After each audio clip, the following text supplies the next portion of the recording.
ہم نے وزٹ کیا دنیا کی سب سے پرانی اور سب سے ایڈوانسڈ سویلائزیشن کے کھنڈرات کو، جہاں 5000 سال پرانے زندگی کے آثار آج بھی واضح طور پہ اپنی موجودگی کا احساس دلا رہے ہیں۔ اس زمانہ قدیم میں اتنی شاندار ٹاؤن پلاننگ دیکھ کر انسانی دماغ دنگ رہ جاتا ہے۔ جس زمانے میں اینشینٹ ایجپشنز اپنے فیروز کی پوجا کرنے میں مصروف تھے، اسی زمانے میں یہ پکے گھر نہ صرف پکے بلکہ ڈبل اسٹوری گھر، اٹیچ اور public bathrooms, modern Jacuzzi style کے waterproof pools, roads, sewerage system اور نئی ٹیکنالوجی بنانے میں مصروف تھے۔ پر جاننا یہ ہے کہ یہ سب آخر دنیا کے اس کونے میں کیسے کیا جاتا تھا۔ ہم کسی اور کی نہیں، موہنجو دڑو کی بات کر رہے ہیں۔ یہ انڈس ویلی سویلائزیشن کی وہ ایڈوانس سٹی تھی جس نے ایکسپرٹس کو ابھی تک پہیلیوں میں جکیڑ رکھا ہے۔ یہ کون لوگ تھے، کیا کھاتے تھے، کس کو پوچھتے تھے؟ جہاں دنیا اینشینٹ گریکس اور ایجپشنز کی لینگویج کو ڈیکوڈ کرنے میں کامیاب ہوئی، وہیں انڈس ویلی کے لوگوں کی لینگویج کو ابھی تک کیوں ڈیکوڈ نہیں کیا جا سکا؟ کیا اس کو جان بوجھ کر انکرپٹڈ رکھا گیا تھا؟ 5000 سال پہلے کڑی منصوبہ بندی سے اتنا جدید شہر کیسے بنایا گیا؟ اس دور میں انڈس ویلی سویلائزیشن کا 4000 کلومیٹر دور اینشینٹ ایجپشنز کے ساتھ کون سا سیکرٹ کنیکشن تھا؟ اور سب سے بڑھ کر اتنا سب کچھ ہونے کے باوجود بھی یہ لوگ کہاں چلے گئے؟ ناظرین، یہ بات ہے دسمبر 1922 کی، جب Indian archaeologist R D Banerji west India میں موجود انڈس ریور کے کنارے شکار پر نکلے تھے۔ ان کو ایک انتہائی خوبصورت ریڈ اسپاٹڈ ہرن دکھا۔ انہوں نے اپنا گھوڑا اس کے پیچھے بھگایا، لیکن ہرن پاس میں موجود ایک جنگل کے اندر جا کر کہیں غائب ہو گیا۔ اس کا پیچھا کرتے کرتے آر ڈی بینرجی تھک چکے تھے اور انہوں نے ایک درخت کے نیچے آرام کرنے کا فیصلہ کیا۔ اسی دوران ان کا پیر ایک تیز دھار والے بلیڈ سے لگا۔ پہلی نظر میں یہ نارمل پتھر لگ رہا تھا، لیکن معائنہ کرنے پر معلوم پڑا کہ یہ 4500 سال پہلے برونز ایج میں استعمال ہونے والا ایک فلنٹ اسکریپر تھا۔ اس وقت یہ بلیڈ جانوروں کی کھال اتارنے یا مختلف چیزوں کو کاٹنے کے لیے استعمال کیا جاتا تھا۔ اس گنجان جنگل کے بیچ سے فلنٹ اسکریپر کا ملنا آر ڈی بینرجی کے لیے کافی حیرت کا باعث بنا، لہٰذا انہوں نے اس جگہ کو انویسٹیگیٹ کرنا شروع کیا۔ اتنے میں بیل گاڑی پہ ایک لوکل شخص آیا اور جنگل کے ایک حصے میں سے کچھ سامان نکال کر بیل گاڑی میں لوڈ کرنے لگا۔ انہوں نے دیکھا کہ یہ بنی بنائی اینٹیں یعنی برکس تھیں جو وہ اپنے گھر میں استعمال کرنے کے لیے لے کے جا رہا تھا۔ اس موقع پر آر ڈی بینرجی، جو کہ ویسے ہی آرکیولوجی کی فیلڈ میں کافی ایکسپیرینس رکھتے تھے، وہ یہ سمجھ چکے تھے کہ جس جنگل کے اوپر وہ کھڑے ہیں اس کے نیچے ضرور آثار قدیمہ کا کوئی شہر دھسا ہوا ہے۔ انہوں نے اپنی ٹیم کے ساتھ وہیں اپنا کیمپ لگا لیا، کچھ لوکلز کو ہائر کیا اور اگلے 4 مہینوں تک یہاں کھدائی کرتے رہے۔ آنے والے 4 مہینوں میں بینرجی کو یہاں سے جو کچھ ملنے والا تھا وہ آرکیولوجی کی دنیا میں تہلکہ مچانے کے لیے کافی تھا۔ جنگل کے نیچے سے اسٹیمپس ملیں جن پر نہ سمجھ آنے والے کریکٹرز اور کچھ جانور بنے ہوئے تھے۔ انہوں نے اسٹیمپس کے امپریشن اپنے سینئر سر جان مارشل کو بھجوا دیے، جو اس وقت آرکیولوجیکل سروے آف انڈیا کے ڈائریکٹر جنرل تھے۔ بے شک یہ اسٹیمپس ہزاروں سالوں کے بعد زمین سے نکالی گئی تھیں، لیکن سر جان مارشل ان کے امپریشنز پہلے بھی کہیں دیکھ چکے تھے۔ جی ہاں، آر ڈی بینرجی جس جگہ پر موجود تھے وہ موہنجو دڑو تھا، جبکہ 2 سال پہلے یہاں سے 600 کلومیٹر نارتھ میں ہڑپا سے ایسی ہی ہو بہو اسٹیمپس انڈین آرکیولوجسٹ دیا رام ساہنی کو بھی ملی تھی۔ یہ ایویڈنس اس بات کو ثابت کرنے کے لیے کافی تھا کہ موہنجو دڑو اور ہڑپا میں رہنے والے لوگ ایک ہی سویلائزیشن کے 2 الگ الگ شہروں میں بستے تھے۔ شروعات میں اس کو ہڑپن سویلائزیشن کا نام دیا گیا، لیکن وقت کے ساتھ ساتھ آرکیولوجسٹ کو اس سویلائزیشن کے دوسرے چھوٹے بڑے گاؤں ملنا شروع ہوئے۔ ان میں سے زیادہ تر انڈس ریور کے کنارے پائے گئے۔ یہی وجہ تھی کہ بعد میں اس کو انڈس ویلی سویلائزیشن کا نام دیا جانے لگا۔ لیکن انڈس سویلائزیشن صرف انڈس ویلی تک ہی محدود نہیں تھی۔ بلوچستان میں مکران کے کوسٹ سے لے کر ایسٹرن افغانستان، یمنا ریور اور گجرات سے لے کر نارتھ پاکستان میں بھی انڈس سویلائزیشن کے نشانات پائے گئے ہیں۔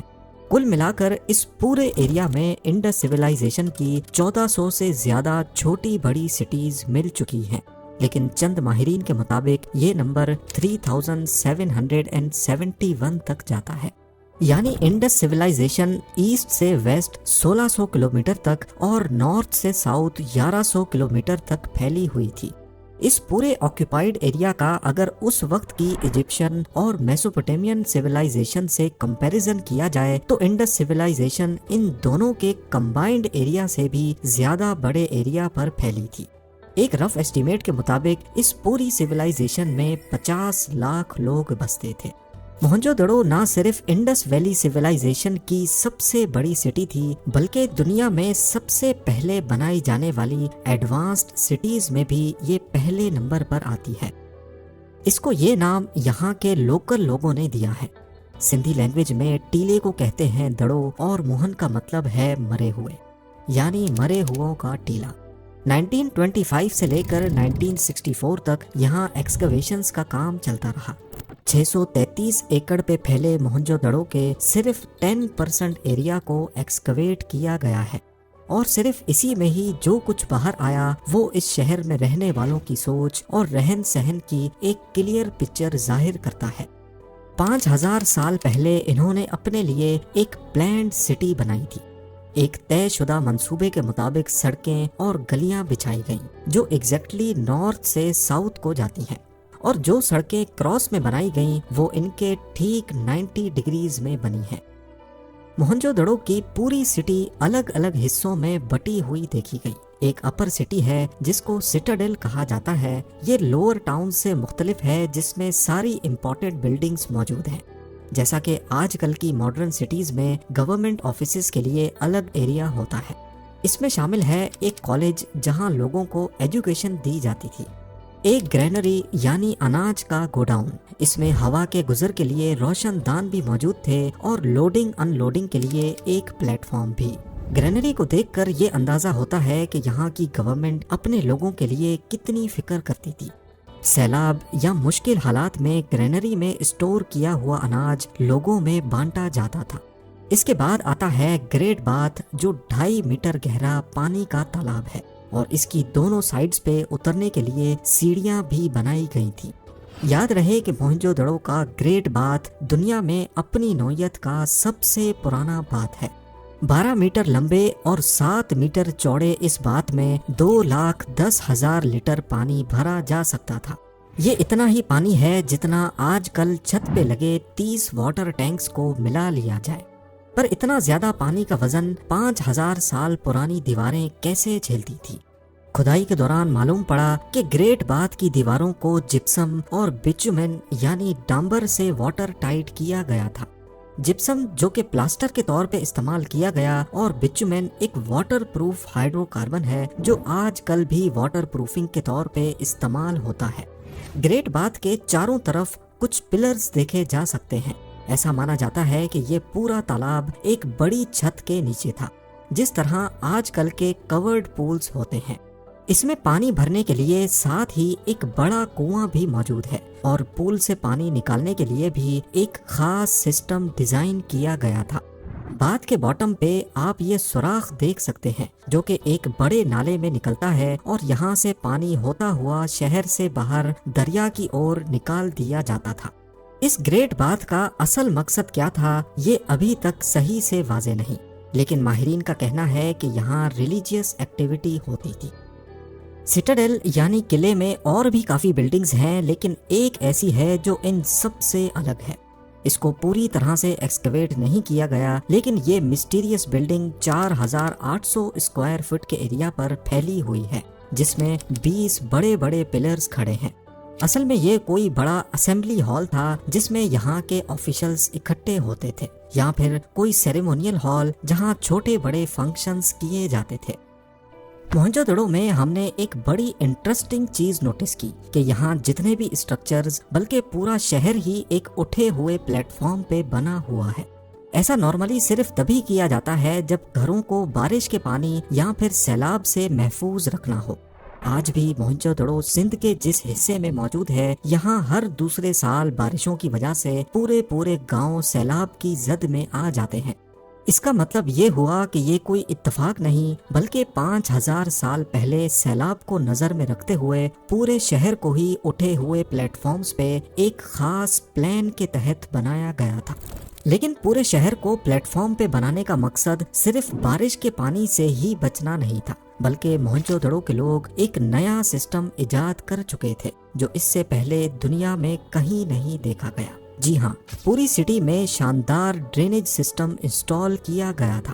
شہر کی ہر بلڈنگ اور چھوٹے سے چھوٹا گھر بھی اس ڈرینیج سسٹم کے ساتھ کنیکٹڈ تھا۔ اس دور میں وہ لوگ یہ جان چکے تھے کہ ڈرینیج کے پانی کو شہر سے باہر نکالنے کے لیے پورے شہر کا اٹھے ہوئے پلیٹ فارمز پہ بننا بہت ضروری ہے۔ یہ سیوریج سسٹم کوئی معمولی نہیں تھا، بلکہ ہر تھوڑے فاصلے کے بعد اس میں مین ہولز رکھے گئے تھے تاکہ بلاک ہونے کی صورت میں کچرا صاف کیا جا سکے۔ اس کے علاوہ سیوریج سسٹم کو لائم اسٹون کے پتھروں سے ڈھکا گیا تھا۔ یہ نہ صرف کسی حادثے سے بچنے کے لیے بلکہ لائم اسٹون کی خاصیت ہے کہ وہ بدبو کو اپنے اندر ایبزارب کر لیتا ہے۔ اس سے آپ اچھی طرح اندازہ لگا سکتے ہیں کہ یہاں کے لوگ صفائی کو لے کر کتنے سیریس تھے۔ اس وقت اینشینٹ ایجپشنز اور میسوپوٹیمینز کے پاس بھی ایسا ڈرینیج سسٹم نہیں تھا اور نہ ہی ایسے روڈز۔ ایون آج کل بھی انڈیا اور پاکستان کے کافی دیہاتوں میں اس طرح کا سیوریج سسٹم نہیں پایا جاتا۔ موہنجو دڑو میں صرف 10% ایکسکیویشنز میں ہی 700 ویلز ملی ہیں، 700 کنویں۔ حالانکہ پہلے تو انڈس ریور میں پانی کافی زیادہ تھا جو بالکل اس کے برابر سے گزرتی تھی، لیکن پھر بھی یہاں جگہ جگہ پر کنویں دیکھے جا سکتے ہیں۔ پبلک کے لیے بڑے کنویں تھے جبکہ کئی گھروں میں بھی چھوٹے چھوٹے کنویں موجود تھے۔ قلعے سے ہٹ کر لوور ٹاؤن میں زیادہ تر صرف گھر، مارکیٹس اور انڈسٹریل زون بنا ہوا تھا۔ خاص طور پر قلعے کے ایسٹ میں واقع اس ایریا میں یہاں کے بزنس مین یا پھر زیادہ مالدار لوگ رہتے تھے۔ یہاں صرف گھر ہی نہیں بلکہ ڈبل اسٹوری گھر بھی بنے تھے جن کے برآمدے سے چوڑی سیڑھیاں اوپر والے فلورز پہ جاتی ہیں۔ ان کی چھت جن پلرز پر کھڑی تھی وہ نشانات آج تک واضح ہیں۔ یہاں کے کنویں 10 فٹ تک اٹھے ہوئے جو خاص فرسٹ فلور پہ رہنے والوں کے لیے بنائے گئے تھے۔ یہاں مارکیٹس میں ہمیں ایک شاپ کے اندر بڑا سا تندور بھی دکھا جہاں روٹیاں پکائی جاتی تھیں۔ اس کے سامنے ایک بڑی سی کھڑکی یہ اشارہ دیتی ہے کہ شاید یہاں لوگ لائن بنا کر کھڑے ہو کر اپنی باری کا انتظار کرتے تھے۔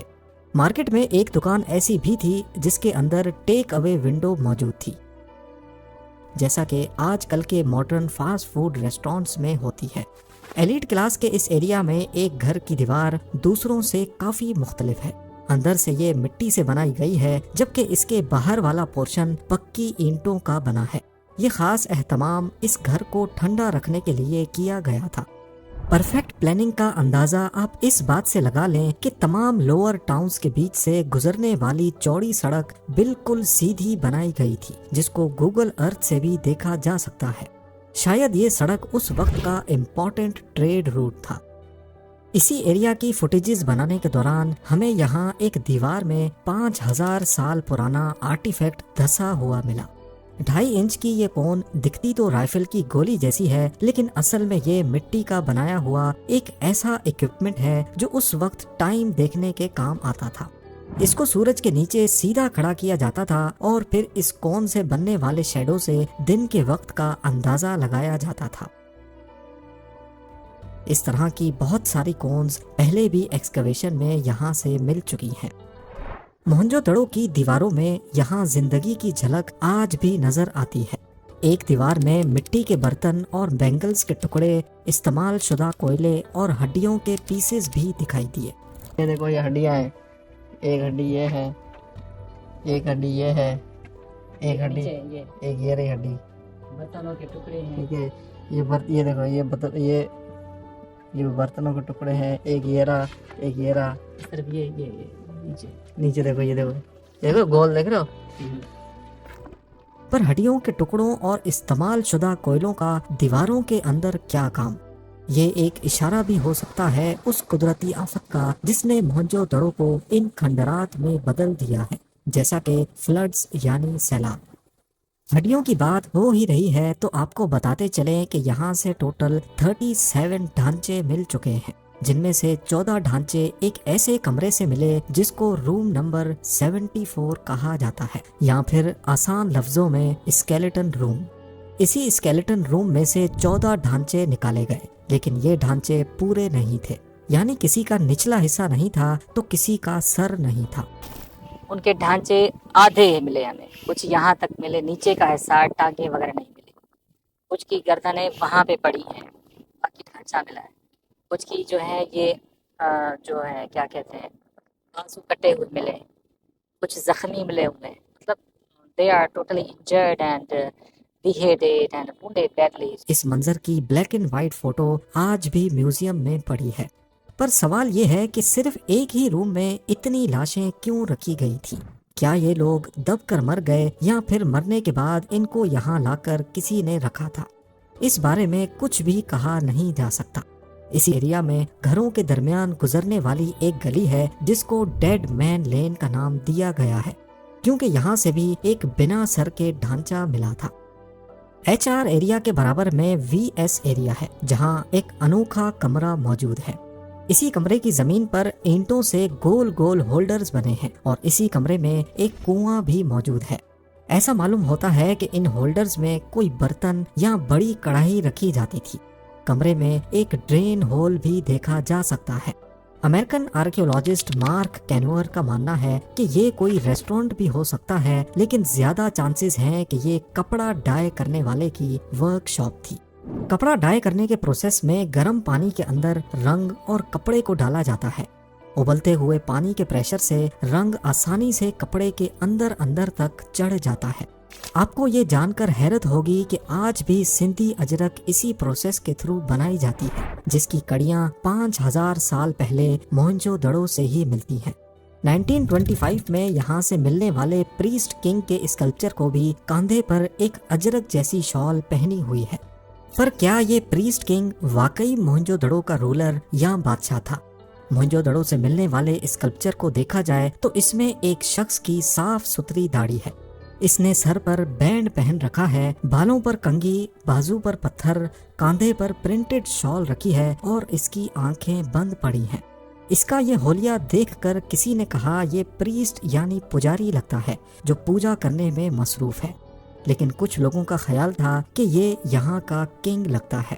ان دونوں اوپینینز کو مکس اپ کر کے اس کا نام پریسٹ کنگ ہی پڑ گیا۔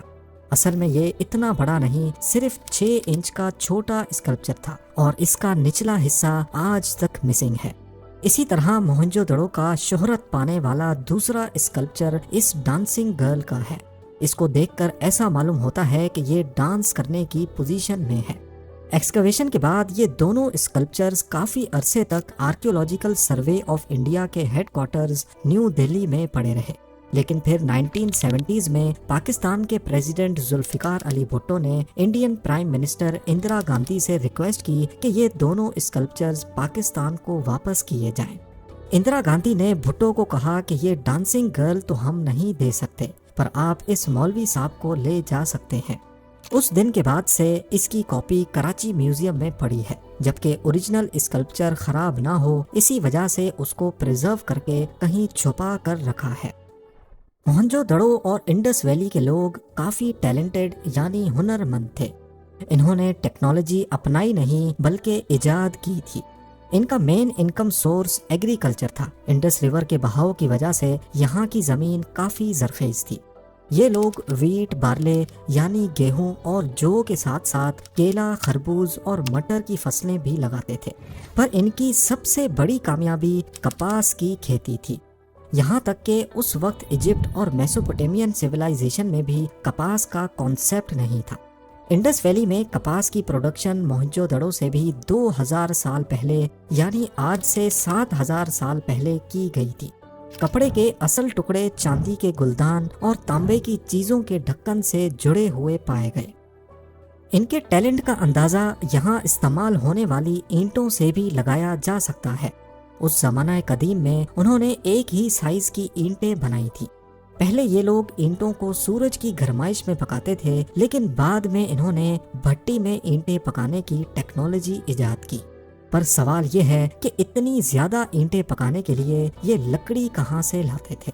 موہنجو دڑو کا ایریا تو خشک سال لگتا ہے، پر یہ ہمیشہ ایسے نہیں تھا۔ پہلے یہ پورا ایریا گھنے جنگلات سے بھرا ہوتا تھا اور بیچ میں انہوں نے اپنا شہر بسایا ہوا تھا، اور یہ جنگل ہی تھا جو ان کو سینکڑوں ٹن جلانے کے لیے لکڑی فراہم کرتا تھا۔ ان سب چیزوں کے ساتھ ساتھ یہاں سے ملنے والے آرٹیفیکٹس بھی اس سویلائزیشن کی ہنر مندی کا ثبوت دیتے ہیں۔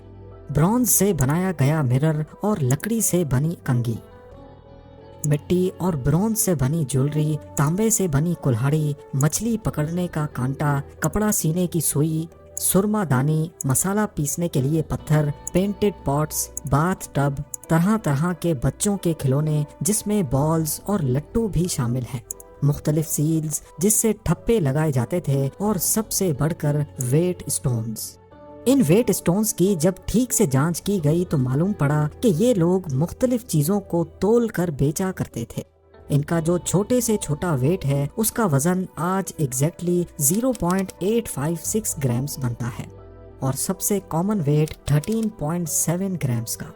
اگر سب سے چھوٹے ویٹ کو 16 سے ملٹیپلائی کیا جائے تو وہ ایگزیکٹلی 13.7 گرامز ہی بنتا ہے۔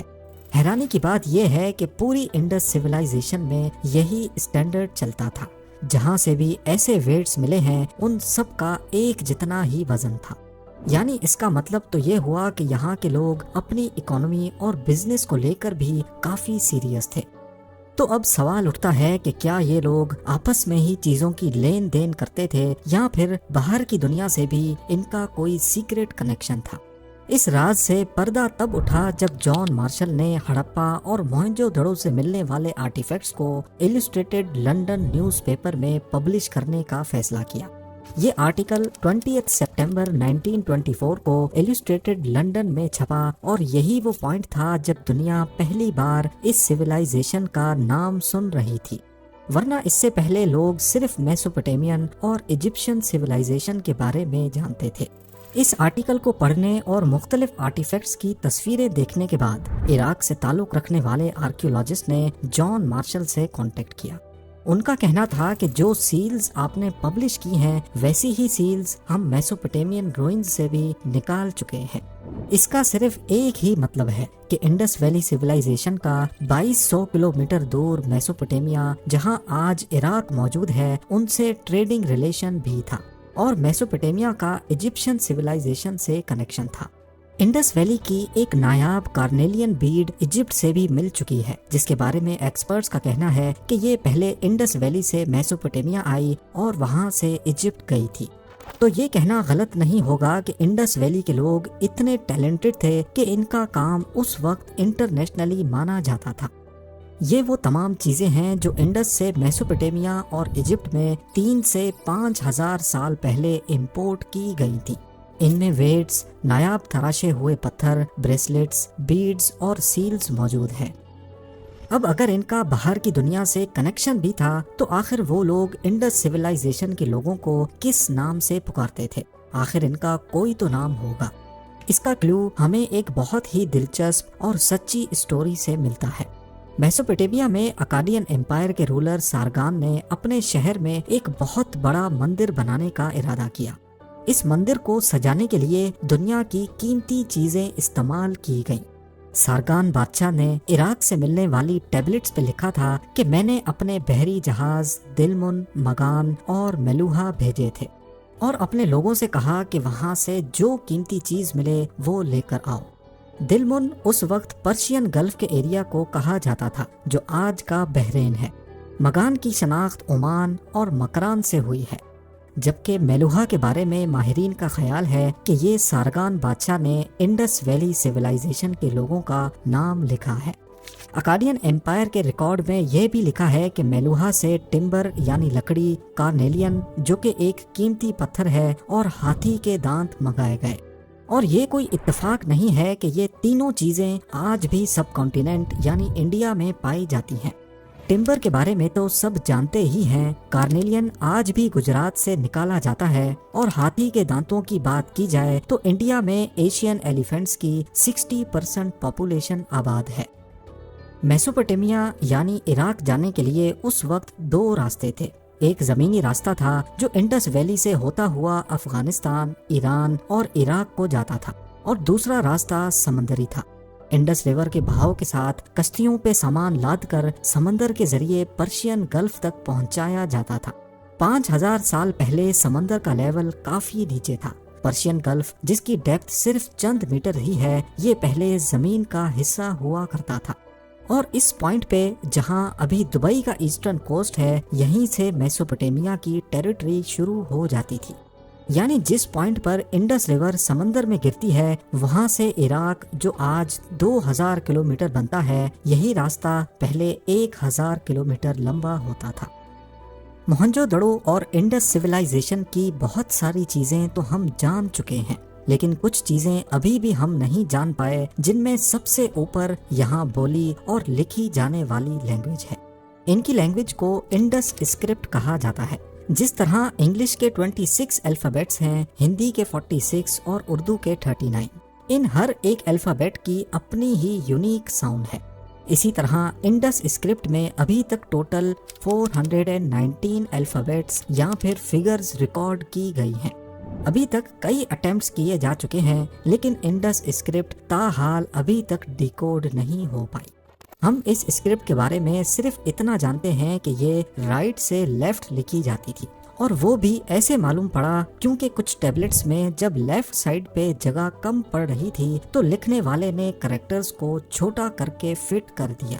انڈس اسکرپٹ کی کمپلیکسٹی دیکھ کر کئی ایکسپرٹس کا خیال ہے کہ یہ ایک انکرپٹڈ لینگویج تھی، اور شاید ایسا جان بوجھ کر کیا گیا تھا تاکہ اس کے بارے میں کوئی جان نہ پائے۔ اور اب ہم جانتے ہیں ایک ایسی چیز کے بارے میں جو موہنجو دڑو میں موجود تو ہے، لیکن اصل میں یہ انہوں نے بنائی نہیں تھی۔ ہم بات کر رہے ہیں موہنجو دڑو کی پہچان اور یہاں کے سب سے اونچے اسٹرکچر کے بارے میں۔ جی ہاں، اصل میں یہ بدھسٹ اسٹوپا ہے جو ماہرین کے مطابق موہنجو دڑو ختم ہونے کے قریب 2000 سالوں کے بعد خوشان بادشاہ کے دور میں بنایا گیا تھا۔ اسٹوپا کی خاص بات یہ ہے کہ اس کے اندر ایک پاٹ رکھا جاتا تھا جس میں بدھا کی ایشز ہوتی تھی۔ بدھا ایک بدھسٹ دھرم کے ریلیجیس ٹیچر تھے، اور انہوں نے اپنی ساری زندگی سادگی سے گزاری۔ جب وہ مر گئے تو ان کی باڈی کو لے کر ان کے فالوورز میں ہی ایک بوال مچ گیا۔ ہر کوئی ان کی باڈی کے لیے لڑنے جھگڑنے لگا۔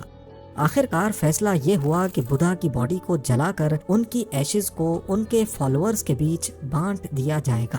پاٹ میں بدھا کی ایشز لیے ان کے فالوورز کو جہاں بھی اونچا ٹیلا نظر آیا وہاں انہوں نے ایک گنبد بنایا، اس میں بدھا کی ایشز رکھیں اور چاروں طرف کمرے بنا کر وہاں پوجا اسٹارٹ کر دی۔ لیکن موہنجو دڑو کی ڈسکوری سے پہلے ہی آس پاس رہنے والے لوگ خزانے کی تلاش میں اسٹوپا کے اندر گئے اور اس پاٹ کو توڑ دیا، جس کے ٹکڑے 1925 میں ایکسکیویشنز کے دوران ملے تھے۔ ابھی تک ہم نے موہنجو دڑو کی ڈسکوری کے بارے میں جانا، ان کی شاندار ٹاؤن پلاننگ، مختلف آرٹیفیکٹس، ٹیکنالوجی، لینگویج، اسٹوپا کی حقیقت اور انڈس سویلائزیشن کا باہر کی دنیا سے تعلق کے بارے میں جانا۔ لیکن آخر اتنی ایڈوانسڈ سویلائزیشن یہ سب کچھ چھوڑ چھاڑ کر چلی کہاں گئی؟ یہ ایک آخری سوال ہے جو ہر کسی کے ذہن میں آتا ہے۔ دیکھا جائے تو موہنجو دڑو سے صرف گنے چنے اسکیلیٹنز ہی ملے ہیں، یعنی یہ جگہ اچانک سے کھنڈرات میں نہیں بدلی۔ موہنجو دڑو کا ٹوٹل ایریا 633 ایکڑز پر مبنی تھا، اور اس میں سے صرف 10% ایریا پر ایکسکیویشنز ہوئی ہیں، یعنی ابھی تک 90% شہر زمین کے اندر دھسا ہوا ہے۔ ایک اندازے کے مطابق اس شہر میں 50,000 سے 1,00,000 لوگ رہتے تھے۔ اگر یہاں اتنی بڑی پاپولیشن رہتی تھی تو حملہ یا قدرتی آفت کی صورت میں یہاں صرف 37 نہیں بلکہ سینکڑوں ڈھانچے ملتے، لیکن ایسا نہیں ہوا۔ اس سے ظاہر ہوتا ہے کہ یہ جگہ آہستہ آہستہ خالی ہوئی ہے۔ مختلف پرابلمز کی وجہ سے یہ جگہ ان کو چھوڑنی پڑی۔ سیلاب کی وجہ سے ایگریکلچر کا تباہ ہونا، انڈس ریور میں پانی کا کم ہونا اور باہر سے آنے والے لوگوں کا حملہ کرنا۔ ایکسپرٹس کا خیال ہے کہ یہی وہ وجوہات تھیں جن کی وجہ سے موہنجو دڑو کے لوگ اپنے شہر کو چھوڑ گئے۔ ایسا معلوم ہوتا ہے کہ یہ لوگ یہاں سے کسی اور جگہ پر نہیں گئے بلکہ پورے سندھ میں ڈیوائیڈ ہو گئے اور آہستہ آہستہ اپنی اصل شناخت ہی بھول گئے۔ اس کا جیتا جاگتا ثبوت انڈس سویلائزیشن کا کلچر اور آج کل کے لوکل کلچر کا آپس میں میچ ہونا ہے۔ یہاں کی خوبصورت پوٹری، جس کو ہالا ہینڈی کرافٹ بھی کہا جاتا ہے، اس کی جڑیں بھی 5000 سال پہلے انڈس سویلائزیشن سے ہی ملتی ہیں۔ یہاں کی ٹریڈیشنل اجرک آج بھی سندھ میں بنائی جاتی ہے۔ کلہاڑی کا ڈیزائن جو موہنجو دڑو سے ملا، ویسا ہی ڈیزائن آج تک فالو کیا جا رہا ہے، پر بہت سے ایسے طور طریقے بھی ہیں جو ریلیجیس وجوہات کی وجہ سے آج فالو نہیں کیے جاتے، جیسا کہ بریل اور کھانا۔ موہنجو دڑو میں مرنے کے بعد 3 طریقوں سے باڈی کا بریل کیا جاتا تھا، یا تو ان کو جلا دیا جاتا تھا، یا پھر باڈی کے کسی ایک حصے کو دفنایا جاتا تھا، اور تیسرے طریقے میں پوری باڈی کو سجا دھجا کر اس میں ضروری سامان رکھ کر دفنایا جاتا تھا، کیونکہ موہنجو دڑو کے لوگ لائف آفٹر ڈیتھ پر یقین رکھتے تھے، جیسا کہ اینشینٹ ایجپٹ میں ہوتا تھا۔ باڈی کے ساتھ جیولری اور کھانا پینا بھی ساتھ ہی دفنایا جاتا تھا۔ ان کا یقین تھا کہ مرنے کے بعد جب یہ دوبارہ زندہ ہوں گے تو اس وقت ان کے پاس ضروری سامان موجود ہونا چاہیے۔ کھانے کی بات کی جائے تو یہاں کے لوگ اناج کے علاوہ کچوا اور مگرمچھ بھی کھاتے تھے۔ ایکسکیویشنز کے دوران کئی جگہ سے ایسے برتن ملے جس میں کچوے کے شیلز موجود تھے۔ ریسنٹلی یہاں پہ کام ہو رہا تھا 2022 میں 23 میں، تو کام کرتے کرتے ریپیئر کا کام کرتے پیالہ ملا، اس کے اندر سکے تھے 2000 سال پرانے۔ اچھا، ان کا وزن تھا 5.5 کلو کاپر کے، وہ کشان بادشاہوں کے زمانے کے۔ آج پاکستان گورنمنٹ نے موہنجو دڑو پر مزید ایکسکیویشنز پر پابندی لگا رکھی ہے، کیونکہ جو اسٹرکچرز پہلے زمین کے اندر محفوظ تھے ان پر آج آب و ہوا بری طرح اثر انداز ہو رہی ہے۔ اگر اس کی ریسٹوریشن کی طرف توجہ نہ دی گئی تو ان قریب ہم اس قدیم زیور کو ہمیشہ کے لیے کھو دیں گے۔ امید ہے زیم ٹی وی کی یہ ویڈیو بھی آپ لوگ بھرپور لائک اور شیئر کریں گے۔ آپ لوگوں کے پیار بھرے کامنٹس کا بے حد شکریہ۔ ملتے ہیں اگلی شاندار ویڈیو میں۔